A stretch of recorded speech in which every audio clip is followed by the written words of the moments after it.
a décidé de reconnaître le crime d'État par rapport à Maurice Audin. Maurice Audin, qui est un militant anticolonialiste communiste, qui était du côté du FLN durant la guerre de libération nationale. Le 11 juin 1957, il a été pris à la maison en Chamonœuvre, place du 1er mai à Alger, et depuis, sa famille ne l'a plus revu. Donc le président Macron parle d'un système de torture qui a permis ça, il a évoqué aussi les pouvoirs spéciaux qui avaient été accordés à l'époque au gouvernement et aux militaires français. Quelle réaction, monsieur l'ambassadeur? Quelle réaction? J'ai là, comme vous, la déclaration, le document de l'Élysée, du président de la République sur l'affaire Maurice Audin. En plus, nous sommes à 1 minute à pied de la place Maurice Audin. C'est tout à fait symbolique.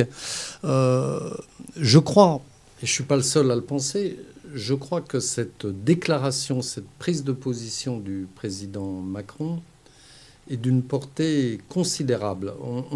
J'ai même lu qu'en France, certains journalistes, certains commentateurs ont dit que c'était l'équivalent de ce qu'avait dit le président Chirac en 1995 à propos des rafles du Veldiv, donc en 1995, et de la responsabilité de l'État français.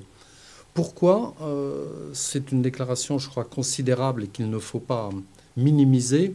D'abord, sur la forme, oui. Je dirais que rien n'obligeait le président Macron aujourd'hui, le 14 septembre, quand il a fait cette déclaration, rien n'obligeait le président de la République à faire cette déclaration. Il n'y avait pas d'événement particulier franco-algérien. Il aurait pu garder cette reconnaissance, cette responsabilité pour une visite à Alger, par exemple, pour faire un geste à cette occasion. Non, là, c'est une déclaration un petit peu, j'allais dire, gratuite, parce que rien ne l'obligeait à faire cette déclaration à cette date, sauf la demande qui était exprimée depuis 61 ans par la famille Audin et par sa veuve, et sauf, c'est ça qui est important, la volonté du président de la République d'être, j'allais dire, en phase, en accord avec l'histoire et de reconnaître la vérité. Donc sur la forme, c'est une déclaration très importante.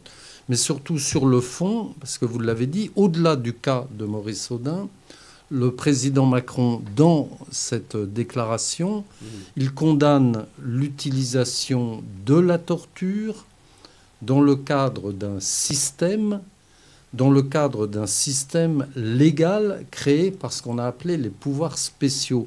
Donc il reconnaît la responsabilité de l'État qu'il incarne, de la France, de la République, dans l'utilisation systématique de la torture. Alors, juste un mot peut-être